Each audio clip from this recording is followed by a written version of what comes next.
오늘은 코로나로 힘들어하는 때에 하늘의 무한한 위로하심과 기뻐하심이 가득한 주일입니다. 번동평화교회 창립 45주년 감사주일과 함께 2004년 입당 예배를 드린 오늘의 이 아름다운 예배당을 16년 만에 하나님께 봉헌하는 주일이기 때문입니다. 더하여 오후에는 장로님 3분을, 안수집사 4분을, 권사님 8분을 주님의 제자로, 섬김의 지도자로 성도 여러분을 통해서 세워주시는 날이기 때문입니다. 이에 오늘 우리는 또 다시 노래하지 않을 수가 없습니다. 더욱이 오늘 마지막 벽돌을 놓기까지 함께 하신 온 성도 여러분께 진심으로 감사를 드립니다. 성도 여러분은 저에게 큰 기쁨이요, 저의 삶의 전부였다고 말씀드릴 수 있습니다. 스코틀랜드의 청교도 집안에서 태어난 사람으로 영국의 사상가이며 역사가인 토마스 카를라일은 프랑스 혁명사를 써서 명성을 얻은 사람입니다. 1834년 그의 나이 40살이 되었을 때에 수천 페이지에 달하는 프랑스 혁명사를 2년여 동안에 정말 온 정열을 다해서 집필을 완성합니다. 그 책 한 권 요만한 거 써도 기쁜데 그 최소한 그냥 이만큼 수천 페이지에 이르는 그 원고를 다 마무리한 것은 이루 말할 수 없는 기쁨입니다. 이 원고를 옆집에 있는 친구 존 스튜어트 밀에게 검토를 부탁했습니다. 좀 검수를 해달라. 이 책이 제대로 됐나? 좀 빠진 게 없는가? 좀 살펴주게. 그래서 그 집에 이 원고가 통째로 넘어갔지요. 그러나 어떤 원고는 좀 오래되고 뭐하고 그래서 좀 바라기도 하고, 이 집 하녀가 보지 못했던 무언가 한 뭉치가 나와 있는데 이거 주인님이 갖다 버리라고 하는 건가 보다. 그래서 이 원고를 불에 던져 불쏘시개로 다 태워버렸습니다. 지금이야 컴퓨터가 있어서 하드에 저장이 되어 있거나 USB에 저장이 되어 있거나 하겠지요. 그러나 그 1800년대에 그런 게 있습니까?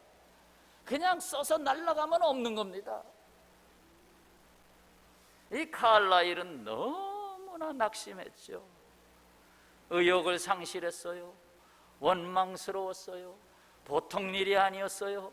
엄청난 충격과 절망에 완전히 멘붕 상태에 들어가게 됩니다. 아무것도 못하는 거예요. 그러던 어느 날 벽돌공이 벽돌을 쌓고 있는 모습을 보게 됩니다. 한 장 놓고 또 쭉, 또 그 위에 또 한 장 놓고 또 쭉 가고, 그 모습을 보면서 그는 다시 깨닫습니다. 그래, 나도 벽돌 한 장 한 장 쌓아 올리듯 한 줄 한 줄 다시 써야겠다. 절망은 약자에게는 걸림돌이 되지만 강한 자에게는 디딤돌이 된다. 참 독실한 신앙인이었던 이 칼라일이 다시 힘을 얻고 3년여에 걸쳐서 불후의 명작 프랑스 혁명사를 다시 남기게 됩니다. 원고지 한 장 한 장이 모여서 작품이 되고 벽돌 한 장 한 장이 모여서 집을 이루듯이 교회도 이러한 나날과 이러한 사람들이 하나 되어서 교회를 이루고 있습니다. 오늘은 우리 교회가 번동에서 탄생한 지 45돌이 되는 주일입니다. 결코 45개의 계단을 한 번에 뛰어 오른 것이 아닙니다. 벽돌을 쌓아 올리듯이 한 계단 한 계단씩 성장하여 오늘에 이르게 된 것입니다. 건축 후 16년 만에 대출받았던 건축비 13억 5천만 원과 그동안 이자로 지불했던 대출이자 7억 원 이상이나 되는 총액 20억 원이 넘는 건축비를 16년 동안 갚아왔습니다. 그동안 얼마나 허리들을 졸라매시고 그렇다고 선교와 구제비는 줄이지 아니하고 매년 늘려갔습니다. 한 장 한 장 벽돌이 되어주신 성도 여러분께 진실로 감사를 드립니다. 더해 오늘 헌당에 이르도록 재정관리를 지혜롭고 참 잘 감당해 주셔서 도중에 손을 놓고 싶은 적도 한두 번이 아니었지만 그래도 끝까지 헌당 예식에 우리 재정부원들이 함께하고 있다는 것은 너무나 감사한 일입니다. 뿐만 아니라 28년 전 1992년 생일 7월 5일 교회로서는 처음으로 장로를 세운 임직식이 있었습니다. 28년 전에 처음으로 장로를 세운 교회. 그리고 오늘 임직식은 장로가 세워지는 임직식으로서는 5번째 임직식이 되었습니다. 더욱 든든한 교회로, 일꾼이 있는 교회로 이끌어주신 하나님께 영광과 감사를 돌려드립니다. 오늘 여기 다윗의 노래가 있습니다. 오늘 시편 65편 13절 한번 다 같이 읽겠습니다. 초장은 양떼로 옷 입혔고 골짜기는 곡식으로 덮였으며 그들이 다 즐거이 외치고 또 노래하나이다. 하나님이 베풀어 주신 은혜를 감사하는데 저는 이것을 이렇게 생각해 봤어요. 하나님이 주신 말씀의 초장, 거기에 양떼 성도들로 가득하게 하시고 또 그것이 넘쳐서 열매가 돼서 곡식으로 알곡으로 채워주신 하나님, 그래서 또 노래하나이다. 이게 오늘 우리가 부를 노래 몇 절, 첫 절은 우리에게 주님의 집을 주신 하나님을 노래합니다. 4절이죠. 주께서 택하시고 가까이 오게 하사 주의 뜰에 살게 하신 사람은 복이 있나이다.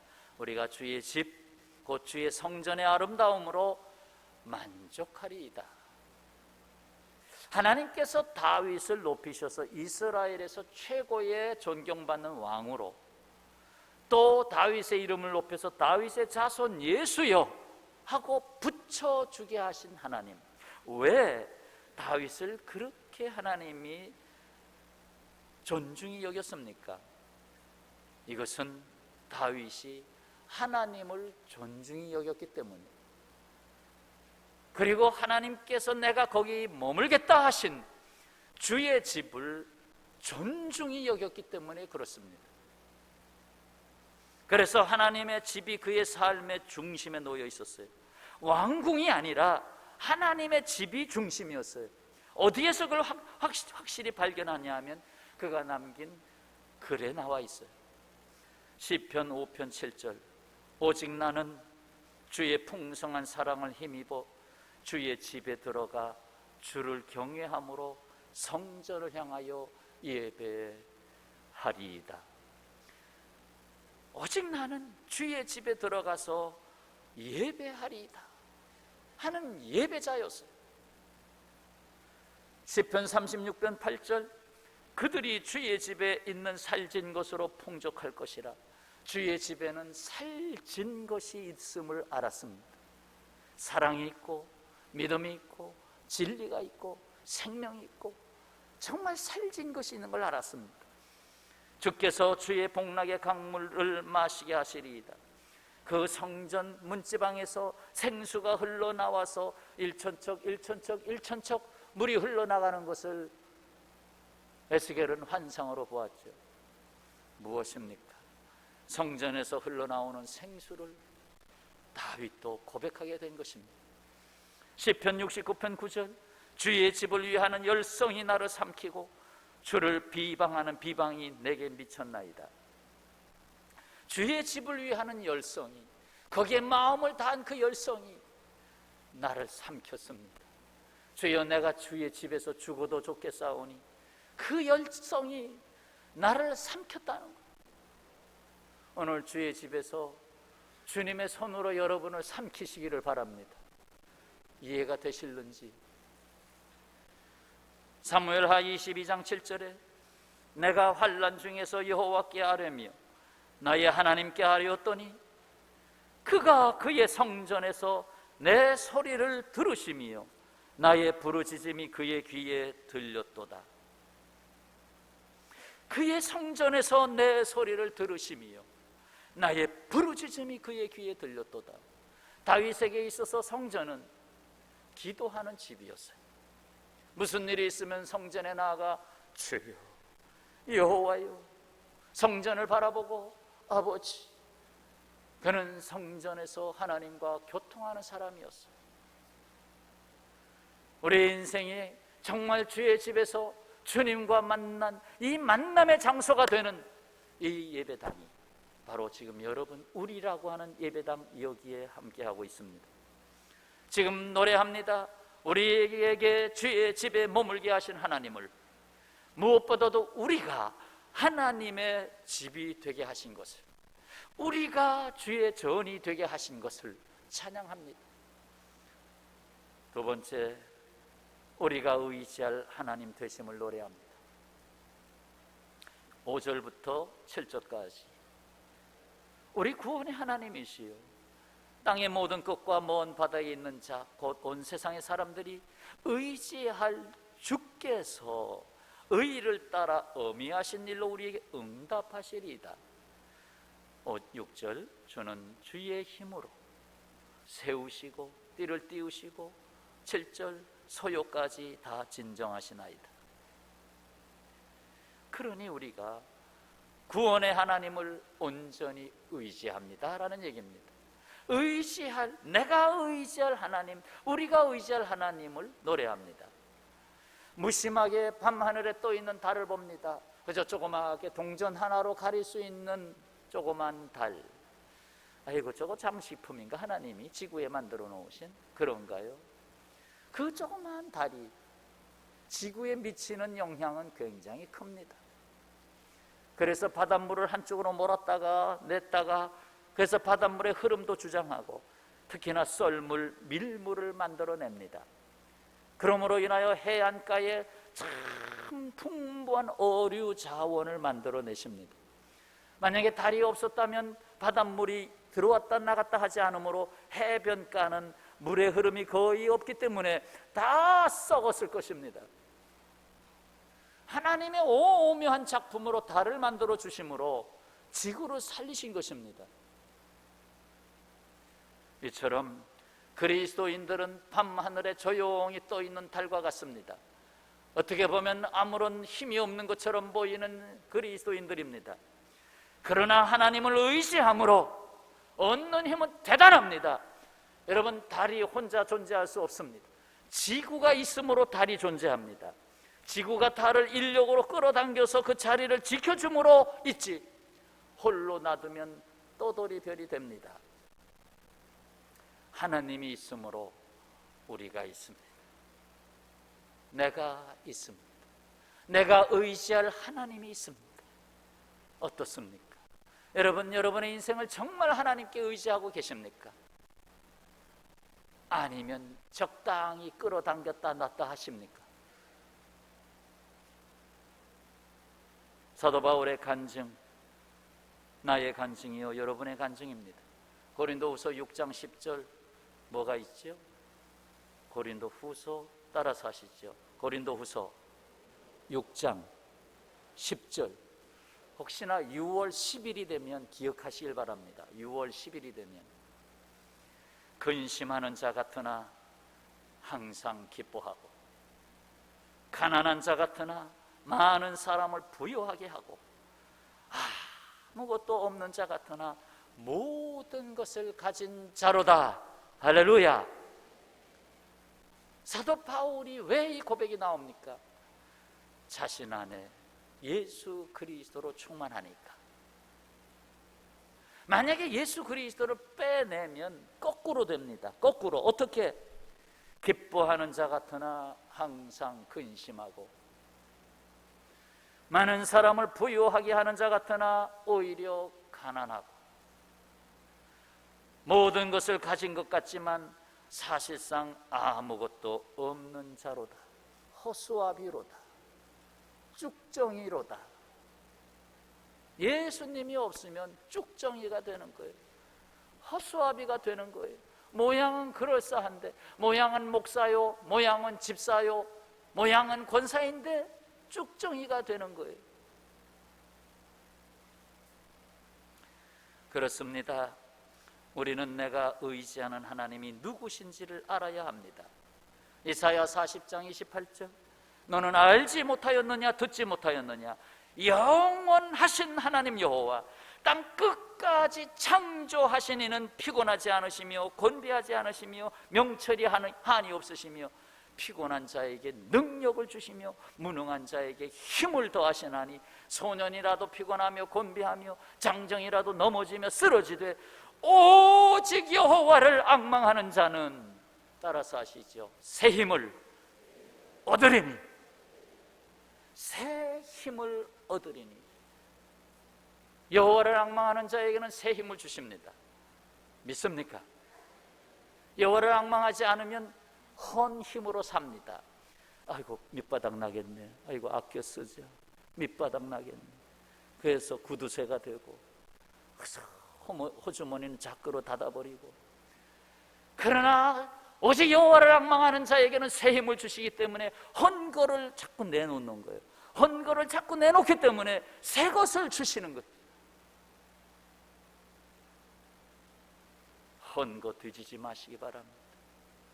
새 힘을 주십니다. 미 부통령 마이크 펜스, 본명은 미가엘 리차드 펜스예요.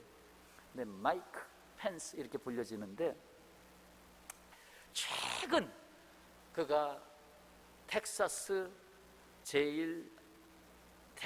달라스 제일 침례교회에서 30분 정도 연설 아닌 간증을 했습니다. 사실 부통령이 그 교회에 참석해서 특별한 기념주일에 예배를 같이 드리게 됐는데, 예배자로만 아니라 강연자가 됐어요. 그런데 그 마지막 부분이 상당히 감동적입니다. 본인도 울먹울먹 하면서 나오는 말씀들입니다. 아주 독실한 신앙인입니다. 그가 이런 말을 했어요. 그 코로나 사태로 어려운 것을 생각하면서 한 말이지요. 일들이 우리가 기대했던 대로 진행되는 것처럼 보이지 않을지라도 그 일들은 그분께서 계획하신 대로 진행된다는 것입니다. 뭔가 안 되는 것 같아도 정말 여호와를 의지하면, 여호와 그분이 나의 신앙의 기반이 되면 하나님이 계획하신 대로 진행된다는 걸 보게 된다는 것입니다. 그러면서 예레미야서 29장 11절의 말씀을 인용하며 그의 말씀을 거의 닫게 됐는데, 여호와의 말씀이니라 너희를 향한 나의 생각을 내가 아나니 평안이요 재앙이 아니니라, 너희에게 미래와 희망을 주는 것이니라. 아멘. 정말 예레미야가 절망에 처했을 때, 근데 오히려 하나님께서는 그에게 난 너에게 미래를 주려고 그래, 너에게 참 평안을 주려고 그래. 진정 우리의 인생이 여호와 하나님 앞으로 코람데오가 되어 있을 때, 하나님은 우리의 진정한 평안이요, 하나님은 우리의 미래인 것입니다. 여러분, 우리가 믿는 하나님은 구원의 하나님이셔요. 우리가 의지하는 하나님은 의로우신 하나님이셔요. 우리가 기도하고 맡기는 하나님은 응답하시는 하나님이셔요. 자, 또 한 절 노래합시다. 우리를 하루도 한 해도 빠짐없이 돌아보시는 하나님을 노래합니다. 우리를 돌보시는 하나님, 우리를 케어하시는 하나님. 요즘 케어 센터들이 많네요. 진정 우리를 케어하시는 하나님, 8절입니다. 땅 끝에 사는 자가 주의 징조를 두려워하나이다. 주께서 아침 되는 것과 저녁 되는 것, 아침 저녁으로 우리를 다 알고 계시는, 오늘도 알고 계시는 아침 되는 것과 저녁 되는 것을 즐거워하게 하시며, 누가? 주께서. 9절, 땅을 뭐하사? 돌보사. 돌보시는 하나님. 땅을 돌보사 물을 되어주시고 윤택하게 하시고 가득하게 하시고 예비하시고 곡식을 주시나이다. 10절, 주께서 단비로 부드럽게 하시고 그 싹에 복을 주시나이다. 11절, 주의 은택으로 한 해의 관을 씌우시니. 자, 매일매일 한 해 한 해 우리를 돌보시는 하나님. 보세요, 세상은 탄식하고 있습니다. 세상의 풍세만 보는 사람은 이 노래를 부를 수가 없습니다. 풍세, 바람이 흐르는 거, 그것만 보고 있는 사람은 이 노래를 부를 수 없다. 전도서 11장 4절, 풍세를 살펴보는 자는 파종하지 못할 것이요 구름만 바라보는 자는 거두지 못하리라. 무슨 얘기일까요? 하나님을 모르는 자는 결코 심지도 못하고 거두지도 못하게 되는데, 세상의 바람이 두렵고, 아이고 이거 지금 이거 투자했다가 다 날려버리면 어떡하지? 이거 지금 씨를 뿌리려고 그랬는데 바람이 너무 세, 다 날아가겠어. 먹구름이 달려오네. 저 먹구름이 뭘까? 또 반대로 세상에 유혹하는 바람이 있잖아요. 세상이 미혹하는 바람에 또 따라가고, 또 뜬 구름을 바라보면서 그 뜬 구름 잡으려고 그러지 않아요.